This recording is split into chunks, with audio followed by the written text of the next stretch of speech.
of my channel. We will be discussing upon the legal current affairs of March 2025 now.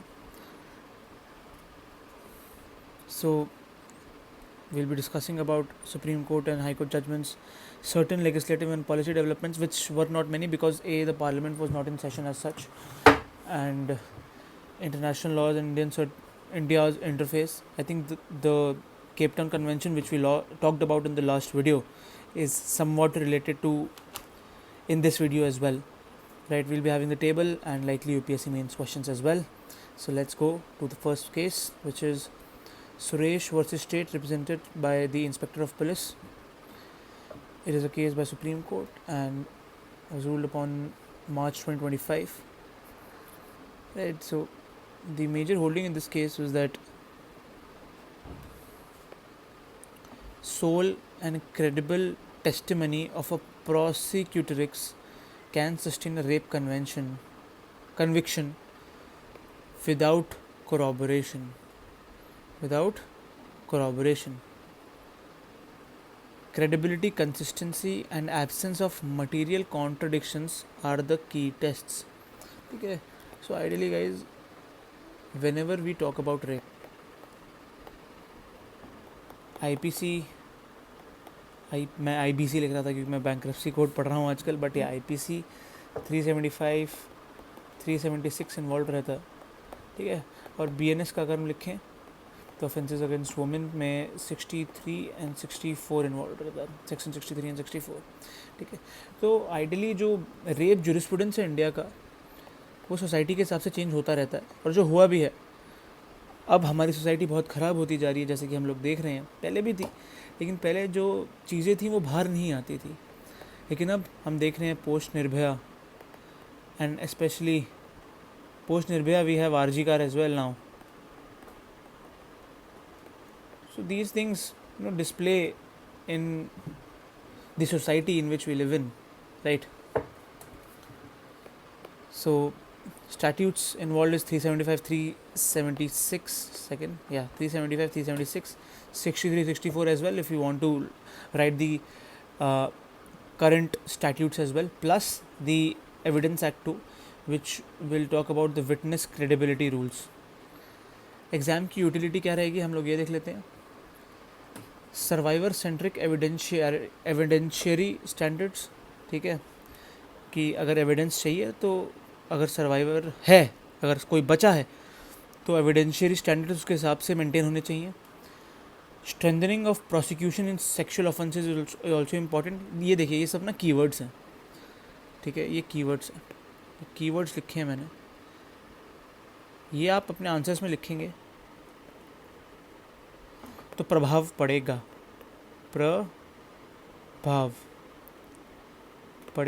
सीधी बात. Then we have the interpretation of constitutional commitment to dignity and bodily integrity, ठीक है. इसमें अगर आपको कॉन्स्टी का भी कोई principal डालना है बीच में तो आप वो भी डाल सकते हैं यहाँ पे, right. Next the case is of in re senior advocate designation guidelines. Supreme court की स्पेशल बेंच बैठी थी, ठीक है. ऑर्डर रिजर्व हुआ 20 मार्च 2025 को. डेवलपमेंट में ये था कि पहले इंदिरा जयसिंह की गाइडलाइंस थी जो डेजिग्नेट करती थी सीनियर एडवोकेट्स को, ठीक है, और वो चेंज होनी चाहिए थी, ठीक है, बिकॉज जो इश्यूज़ थे वो थे ट्रांसपेरेंसी के, स्कोरिंग सिस्टम किस तरीके से हो रही है, इंटरव्यूज़ किस तरीके से हो रहा है, ट्रायल बार की रिप्रेजेंटेशन किस तरीके से हो रही है, ठीक है. तो ये एक बहुत ही ओपेक प्रोसेस बनती जा रही थी. इस ओपेकनेस को कम करने के लिए ये पर्टिकुलर केस लाया गया. स्पेशल बेंच का ऑर्डर भी था. एडवोकेट एक्ट्स इन्वॉल्व है इसमें, और आर्टिकल 14 एंड 21, बिकॉज क्योंकि सिस्टम ओपेक था तो आर्टिकल 14 को तो आना ही था. जहाँ आर्टिकल 14 आता था वहाँ 21 तो आता ही है, ठीक है. अब एग्ज़ाम की यूटिलिटी क्या रहेगी, हम ये देख लेते हैं. मेजरली जुडिशियल एडमिनिस्ट्रेशन के बारे में अगर कुछ क्वेश्चन हो, प्रोफेशनल जो आप काम कर रहे हैं उसके रिकग्निशन के बारे में क्वेश्चन हो, दैट मीन्स आप इसको GS4 में भी यूज़ कर सकते हैं, GS4 में भी यूज़ कर सकते हैं UPSC के, ठीक है. ट्रांसपेरेंसी वर्सेस ऑटोनॉमी बैलेंस का भी अगर क्वेश्चन हो तो इन रे सीनियर एडवोकेट डिजिग्नेशन गाइडलाइंस को हम लिख सकते हैं. Next case Vikas Gupta versus high court of Delhi and others. Holding में ये था कि it appealed rule 9B of high court designation rules which bars retired judicial officers for applying for senior advocate designation by self request.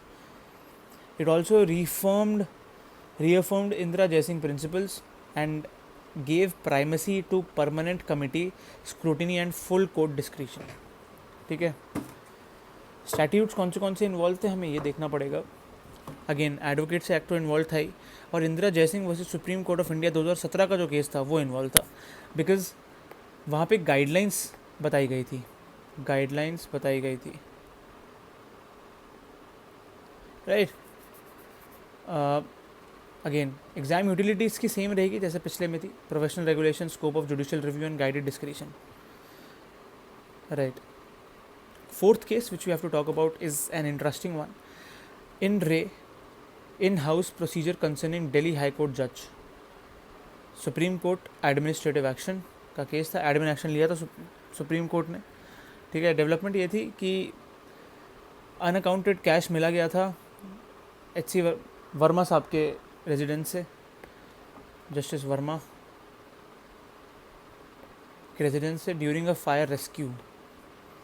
Fire rescue था क्या था हमें खुद नहीं पता. CGI इन हाउस इंक्वायरी उन्होंने बिठाई, 3 मेंबर की कमेटी भी बनी और 2 chief justice and plus 1 high court जज आया गया उसमें. कॉन्टेक्स्ट ये थी कि आर्टिकल 121 और से 124 तक की यहाँ पे बात करी गई थी, और इन हाउस प्रोसीजर कैसे होना चाहिए और जुडिशियल एथिक्स के जो प्रिंसिपल्स हैं उसका भी कॉन्स्टिट्यूशनल कॉन्टेक्स्ट था, क्योंकि पूरा जुडिशरी के बारे में एक पूरा चैप्टर है हमारे कॉन्स्टिट्यूशन में. और कौन सा चैप्टर है आप लोग कमेंट्स में बताएंगे. ये सब आपको बेसिक्स में पता होने चाहिए. अब अगर नहीं भी पता है तो मैं ऑफकोर्स पढ़ाऊँगा कॉन्स्टिट्यूशनल लॉ के लेक्चर्स में. एग्ज़ाम की यूटिलिटी क्या है, judicial accountability versus independence, internal oversight mechanisms. ठीक है. अब हम थोड़ा सा जुडिशरी पढ़ ही रहे हैं तो थोड़ा सा मैं आपको कॉन्टेक्स्ट दे देता हूँ पहले SC का. ठीक है. SC में क्या बोला था. सबसे पहली बात तो ये GOI एक्ट 1935 से लिया गया था, जो इंटीग्रेटेड सिस्टम ऑफ कोर्ट्स था. सिस्टम ऑफ कोर्ट्स था. ठीक है. SC में कितने जजेस होते हैं. CGI प्लस 33, और पार्लियामेंट लेजिस्लेचर से बढ़ा सकता है और घटा भी सकता है. राइट. एंड क्वालिफिकेशंस क्या है. क्वालिफिकेशंस हैं सिटीजन ऑफ इंडिया होना चाहिए. अगर HC का जज बनना है, अगर HC का एडवोकेट है तो 10 ईयर का एक्सपीरियंस चाहिए. अगर HC के जज हैं वहाँ से नहीं सर जनाब, अगर जनाब HC के जज हैं ऑलरेडी तो 5 ईयर होना चाहिए. तो ये these are a few qualifications. Removal कैसे होता है सबसे इंपॉर्टेंट ये है, क्योंकि रिमूवल सबसे इंपॉर्टेंट है करंट अफेयर के कॉन्टेक्स्ट में. ठीक है. SC के जज का रिमूवल कैसे होगा. ठीक है. या HC के जज का भी जो होगा उसमें सबसे पहले प्रेसिडेंट के पास कंप्लेंट जाएगी, प्रूव्ड मिसबिहेवियर या फिर इनकैपेसिटी के मुताबिक. फिर अगर ये प्रूव होता है तो जजेस इंक्वायरी एक्ट के तहत इंक्वायरी बैठेगी. फिर मोशन जाएगा, एक जाएगा लोकसभा में, एक जाएगा राज्यसभा में. For Rajya Sabha the motion should be done by 50 members. In Lok Sabha it should be done by 100 members. ठीक है. फिर कमेटी बैठेगी जिसमें होगा एससी जज, हाई कोर्ट का चीफ जस्टिस या डिस्टिंग्विश्ड जूरिस्ट। ठीक है, अब यहाँ पे भी ना एक जज डिस्टिंग्विश्ड जूरिस्ट भी बन सकता है।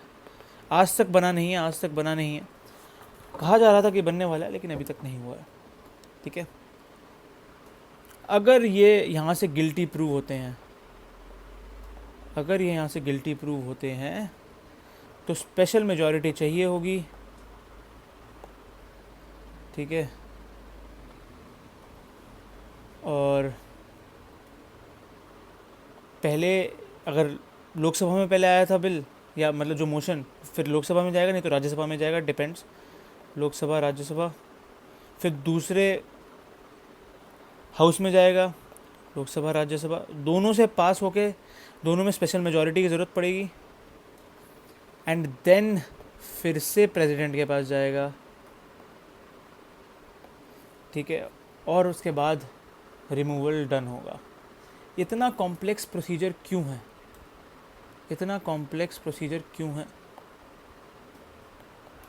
To maintain separation of powers, right? So last case for today is the Kashmir University Teachers Association versus Union of Territory of J&K. ठीक है, थीम क्या है? ongoing monitoring in a sensitive criminal federal case demonstrates court's proactive role in upholding federal balance and due process in volatile law contexts. ठीक है, इसमें statute, CRPC और constitutional safeguards involve हैं। ठीक है, एग्ज़ाम की यूटिलिटी क्या है कि एससी ना, एक्चुअली द थिंग इज़, जो कश्मीर यूनिवर्सिटी टीचर्स एसोसिएशन है वहाँ पे जो डिस्प्यूट्स मेजरली चलते हैं, कि उनके फेडरल स्ट्रक्चर को हमने हैम्पर किया है। कश्मीरियों की तो यही मांग है कि हमें वापस स्टेटहुड दो, वो नहीं मिलता है। तो इसी को ही गवर्न करने के लिए ये एक कॉन्स्टिट्यूशनल सेफगार्ड बन गया है कश्मीर के लिए कि वो यूनियन टेरिटरी है, क्योंकि सीएबी कॉन्स्टिट्यूशनल अमेंडमेंट एक्ट पास हुआ था वो करने के लिए। ठीक है, तो एससी की सुपरवाइजरी जुरिडिक्शन का जो खेल है वो यहाँ पे दिखता है, क्योंकि ये सेंसिटिव इशू है बहुत ज़्यादा, राइट? तो इसमें आप ये सेंसिटिव एक बहुत केस है, अगर पूछा जाए बहुत ही नेग्लिजिबल चांस है कि पूछा भी जाएगा, लेकिन इंपॉर्टेंट केस था इसलिए मैंने आप लोगों को बता दिया। ये मैंने आपको ऑलरेडी बता दिया है क्योंकि इसके अलावा कोई डेवलपमेंट एज सच हुई नहीं थी। ठीक है, केप टाउन कन्वेंशन की इम्प्लीमेंटेशन किस तरीके से होनी है वो मैंने आपको ऑलरेडी पिछले केस में भी बता दिया, वही आप पढ़िए, सेम वही हमने बताया यहाँ पे। ठीक है, ट्रीटी डोमेस्टिकेशन और सेक्टोरल रिफॉर्म की हमने यहाँ बात करी थी, और वो senior advocate designation reform discourse की हमने बात करी, दोनों में करी, for just second, for SC as well as HC, right? International law का एंड इंडियाज़ इंटरफेस की भी हमने बात करी, वही केप टाउन कन्वेंशन। ठीक है, and due process and investment confidence, even March criminal law, judicial, right? So basically criminal discourse में भी ना आप लोगों को मैं इंटरनेशनल ट्रेड लॉ भी पढ़ाऊँगा। ठीक है, उसमें majorly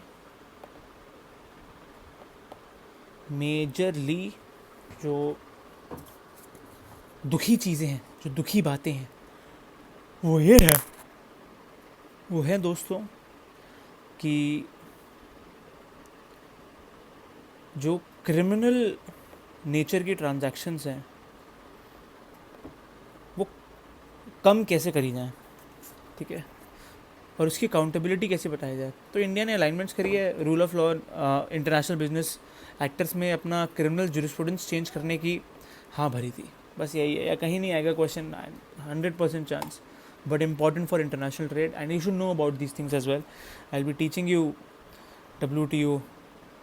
WTO and related Marrakesh agreement, right? These are very important for international trade law, how it happens, what are the agreements, what are different subsidies which are involved, right? So these are very important. I'll teach you that, no need to worry, right?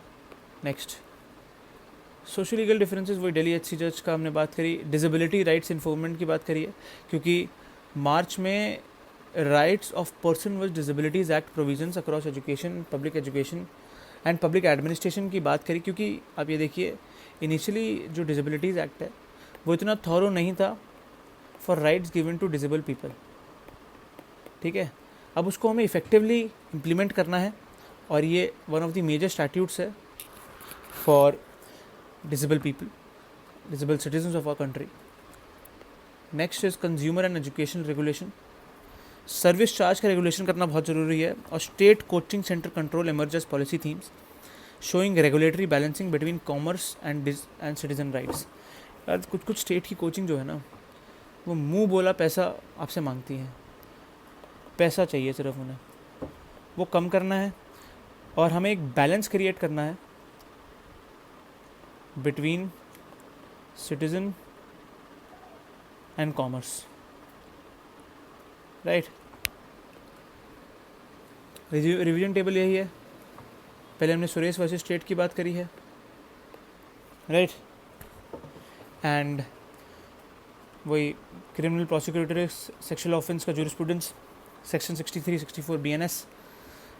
ये senior advocates Vikas Gupta का case हमने बात किया.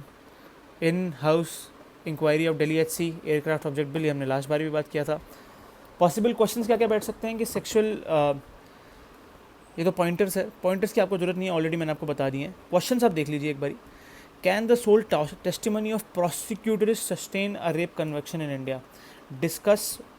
इसमें देखिए, मार्च 25 का jurisprudence सिर्फ एक ही केस का है. इसमें आपका 70% स्टैटिक रहेगा, जो मैं आपको स्टैटिक में पढ़ाऊँगा, और 30% में आपको ये केस लिखना था. सीधी बात, आराम से आपको पेज भरने थे. ये 10 नंबर का क्वेश्चन बैठता, अगर आता भी तो आपके 2 पेज भर जाते. Examine whether the process of senior advocate designation Indian board. Okay, great question. Recent context है. ठीक है, अगर आप लोग कॉन्स्टेंटली न्यूज़पेपर भी पढ़ रहे होंगे तो आपको समझ आएगा कि इसमें कवि कहना क्या चाह रहा है और पूछना क्या चाह रहा है, क्योंकि some of the deserving candidates for not getting what they deserve. Right, तो इस इम्बैलेंस को बैलेंस करने के लिए सुप्रीम कोर्ट ने इंटरवीन किया था. Judicial accountability must reinforce not weaken judicial independence. Lovely. अभी मैंने आपको जुडिशरी पढ़ाई है पूरी. अकाउंटेबिलिटी किस तरीके से बढ़ी जाए.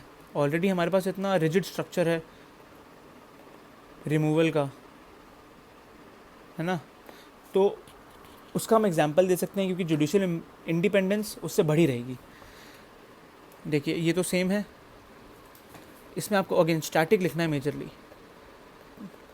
ठीक है, इसमें आप थ्योरीज डाल सकते हैं थोड़ी सी, अगर डालनी हो तो. थ्योरीज में आपको ऑलरेडी पढ़ा चुका हूँ, आप लोग चेक कर सकते हैं इंटरनेशनल लॉ के वीडियोज़ में. Right, thank you so much if you saw it till here, and stay safe. Don't forget to like, share and subscribe. Thank you.